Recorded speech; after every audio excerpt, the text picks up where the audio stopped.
அந்த கள்ள நோட்ட மாத்தி வச்சது யாரு அப்படின்னு சொல்லிட்டு தெரியாம எல்லாருமே திரு திரு திருன்னு முழிச்சுக்கிட்டு இருக்காங்க.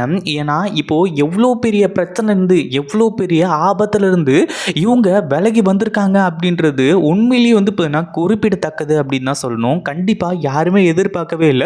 அவ்வளோதான் எழிலோட கதை முடிஞ்சது அப்படின்ற மாரி தான் இருந்துகிட்டு இருந்துச்சு.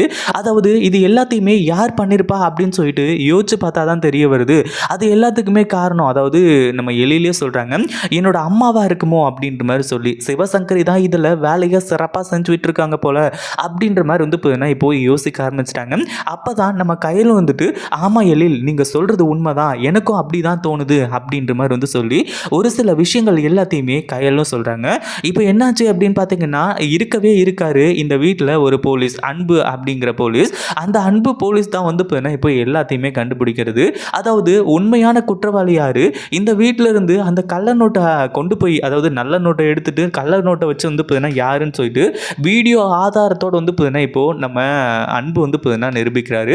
அன்பு கொண்டு வர வீடியோ ஆதாரத்து மூலிமா தான் இப்போ பல உண்மைகள் தெரிய வரது மட்டும் இல்லாமல் இதில் சம்மந்தப்பட்ட எல்லாருமே ஜெயிலுக்கு போக போகிறாங்க.